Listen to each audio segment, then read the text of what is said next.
مسجد کوفہ میں شغاف اور ظہور امام کی علامت مکمل ہونے کی جو کہانی سوشل میڈیا پر گردش کر رہی ہے، کیا وہ سب حقیقت ہیں؟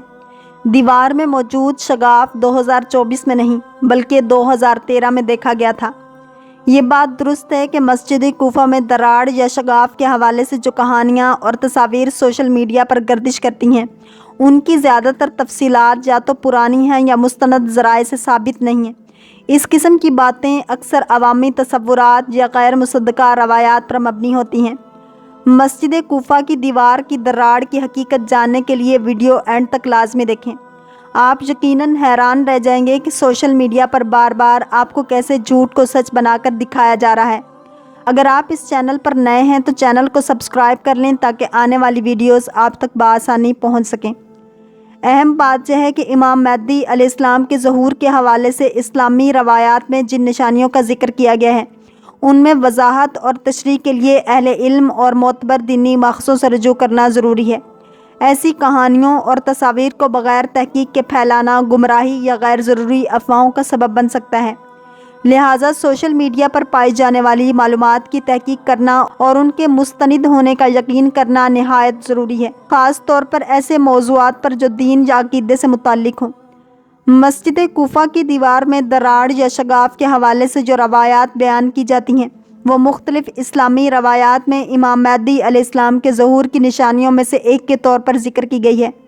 تاہم اس حوالے سے جو روایات موجود ہیں، وہ مختلف انداز میں بیان کی گئی ہیں اور ان کا مستند ہونا اہل علم کے نزدیک تحقیق کا محتاج ہے۔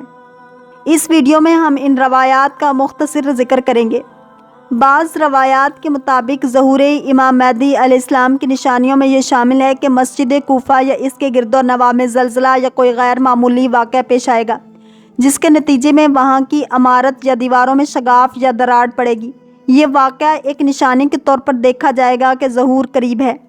ان روایات کا ذکر شیعہ اور سنی دونوں مکاتب فکر کی کتابوں میں مختلف انداز میں کیا گیا ہے، لیکن ان کی صحت اور تفصیل کے لیے معتبر محدثین اور علماء دین کی تحقیق ضروری ہے۔ روایات کے مطابق یہ علامت ایک بڑی تبدیلی یا امام مہدی علیہ السلام کے ظہور کے قریب آنے کی نشانی کے طور پر ہوگی، اور اس کا تعلق لوگوں کو آخری وقت کے لیے تیار کرنے سے ہے۔ یہ بات بھی قابل غور ہے کہ بہت سی روایات زمانے کے ساتھ ساتھ غیر معتبر ذرائع سے پھیلائی گئی ہیں، اور ان کی تحقیق کو سمجھے بغیر انہیں قبول کرنا یا ان پر عمل کرنا درست نہیں۔ ایسی روایات کو ہمیشہ مستند علماء اور دین کے معتبر ماخذوں کی روشنی میں دیکھنا چاہیے۔ لہٰذا مسجد کوفہ کی دیوار میں دراڑ یا شغاف کے متعلق جو کچھ کہا جاتا ہے، وہ ایک عمومی نشانی ہے، لیکن اسے موجودہ زمانے کے کسی واقعے سے جوڑنے یا اس کی تعویل کرنے کے لیے گہرے مطالعے اور تحقیق کی ضرورت ہے۔ دیوار کے حوالے سے اور اس وقت عرب اور شام کے حالات پر بات کرتے ہوئے سید کمال حیدری سے سوال کیے تو انہوں نے کیا جواب دیا؟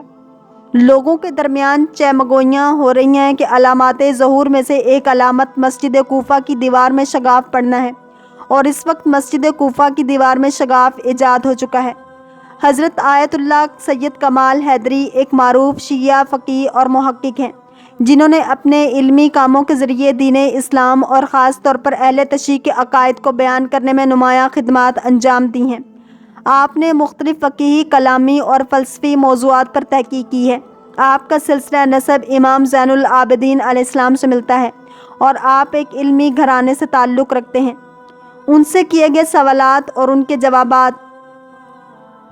مسجد کوفہ کی دیوار میں شغاف کے متعلق سوال پر آیت اللہ کمال حیدری نے وضاحت فرمائی کہ اس بات کی کوئی قابل اعتماد دلیل موجود نہیں ہے کہ مسجد کوفہ میں حالیہ شغاف ظہور امام مہدی علیہ السلام کی علامات میں سے ہے۔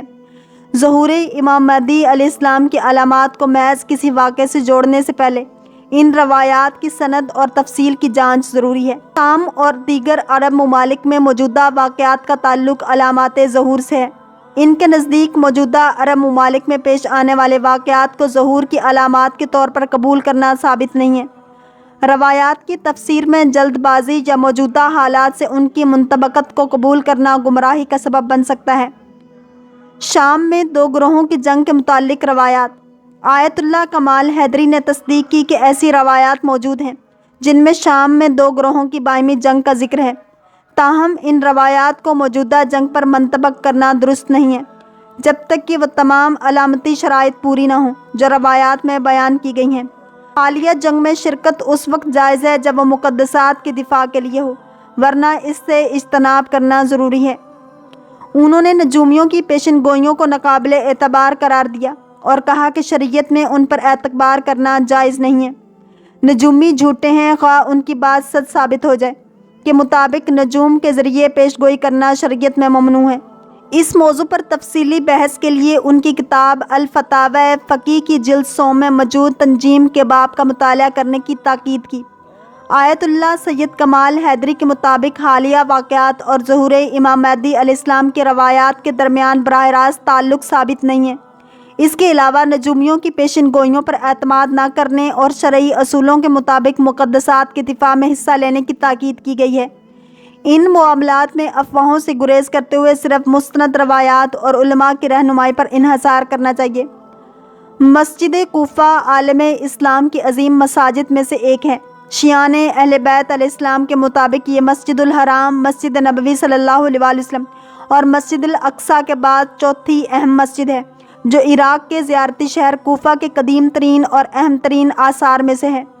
بعض روایات کے مطابق سب سے پہلے حضرت آدم علیہ السلام نے مسجد کوفہ کی بنیاد رکھی اور اس کو وسیع قطع زمین پر تعمیر کیا، اور حضرت نوح علیہ السلام نے طوفان کے بعد اس کی تعمیر نو کا اہتمام کیا۔ سن 17 ہجری قمری میں مسلمانوں نے کوفہ کا رخ کیا تو سعد بن ابی وقاص نے دارالامارہ کی تعمیر کے ساتھ ساتھ حضرت سلمان فارسی رضی اللہ تعالیٰ عنہ کی تجویز پر اس مسجد کی تعمیر کا دوبارہ اہتمام کیا۔ انسانی تاریخ کے آغاز سے متعدد انبیاء الہی، پیغمبر اسلام صلی اللہ علیہ وسلم، امیر المومنین علی علیہ السلام، امام حسن اور امام حسین علیہ السلام اور بعض دوسرے ائمہ اس مسجد میں حاضر ہوئے۔ سن 36 ہجری میں امام علی علیہ السلام جہاں آئے تو اس مسجد کی اہمیت اور اس کی طرف توجہ میں زبردست اضافہ ہوا۔ امیر المومنین علی علیہ السلام نے بارہا اس مسجد میں نماز کے لیے قیام کیا، اس کے منبر پر خطبے دیے، بعض امور میں فیصلے کیے اور نظام حکومت کا انتظام و اہتمام کیا، اور آخر کار اس کی محراب میں جامع شہادت نوش فرمایا۔ مسجد کوفہ کے قریب میثم تمار کا مقبرہ، امیر المومنین علی علیہ السلام کا گھر، مسلم بن عقیل، ہانی بن عروہ و مختار ثقفی کے مراکد اور کوفہ کا دارالامارہ واقع ہیں۔ اس مسجد میں متعدد مقامات ہیں اور ان میں سے بہت سے مقامات پر مسجد کے معنوی اور روحانی اعمال انجام پاتے ہیں۔ اس مسجد کی اہمیت اس قدر زیادہ ہے کہ مسافرین مسجد الحرام، مسجد نبوی صلی اللہ علیہ وسلم اور حرم امام حسین علیہ السلام کے ساتھ ساتھ اس میں بھی نماز پوری یا قصر پڑھ سکتے ہیں۔ مسجد کوفہ کی فضیلت میں متعدد روایات وارد ہوئی ہیں جن کے مطابق مسجد کوفہ جنت کے باغات میں سے ایک باغ ہے۔ جو شخص اس مسجد میں داخل ہو جائے وہ بخشا ہوا ہے۔ شہر کوفہ امام زمانہ علیہ السلام کا دارالخلافہ اور مسجد کوفہ آپ کی حکمرانی و فرمانروائی کا مرکز ہے۔ متعدد روایات کے مطابق حضرت مہدی علیہ السلام کی عالمی حکومت کا مرکز اور دارالخلافہ شہر کوفہ ہے۔ مفضل بن عمر نے امام جعفر صادق علیہ السلام سے حضرت مہدی علیہ السلام کی عالمی حکومت کے بارے میں پوچھا تو آپ علیہ السلام نے فرمایا، ان کی حکومت کا مقام شہر کوفہ ہے اور ان کا مقام حکومت کوفہ کی جامع مسجد اور ان کے زمانے میں بیت المال اور تقسیم غنائم کا مرکز مسجد سولہ ہے۔ چونکہ کثیر تعداد میں عوام شیعان اہل بیت علیہ السلام امام زمانہ کے فیوزات کے ادراک اور آپ علیہ السلام کے قریب رہنے کے لیے دنیا کے گوشے گوشے سے کوفہ کا رخ کریں گے اور اس کے لیے شیعہ نماز میں آسانی سے شرکت کر سکیں، مسجد کوفہ کی توسیع کر دی جائے گی اور 1000 دروازے مسجد کوفہ کی طرف کھلیں گے، اور امام علیہ السلام مساجد بالخصوص مسجد کوفہ کی توسیع کا اہتمام کریں گے۔ ہمارے قیام کریں گے تو کوفہ کی پشت پر ایک مسجد تعمیر کریں گے جس کے 1000 دروازے ہوں گے، اور یہ مسجد کوفہ کے گھروں کو دریائے فرات سے متصل کرے گی۔ وہ دن آنے والا ہے جب کوفہ ہیرا سے متصل ہو جائے گا اور اس کی زمینیں اس قدر محبوب و مرغوب ہو جائیں گی کہ ان کا ایک ذرہ کئی اشرفیوں کے عوض بیچا جائے گا، اور ہیرا میں ایک مسجد تعمیر کی جائے گی جس کے 500 دروازے ہوں گے، اور ہمارے قائم کا نمائندہ اس میں نماز بجا لائے گا کیونکہ مسجد کوفہ ان کے لیے تنگ پڑ جائے گی۔